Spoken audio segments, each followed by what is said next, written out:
كرة القدم تعني الكثير للاعب، وخاصة جائزة الكرة الذهبية تعطي دفعا سيكولوجيا لكل اللاعبين.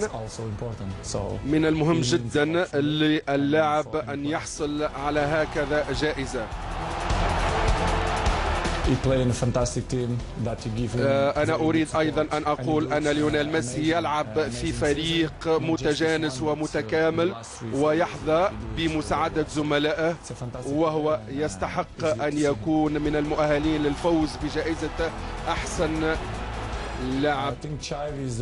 فيما يخص تشافي فهو لاعب كبير وعظيم، هو لاعب مهم بالنسبة لنادي برشلونة والمنتخب الإسباني، هو لاعب رائع. أنا أسعد كثيرا بمشاهدته على أرضية الميدان. أنا سعيد بالنسبة أو بأن أرى تشافي مؤهلا للفوز بجائزة أحسن لاعب. أتمنى الحظ الأوفر لمن سيفوز بهذه الجائزة.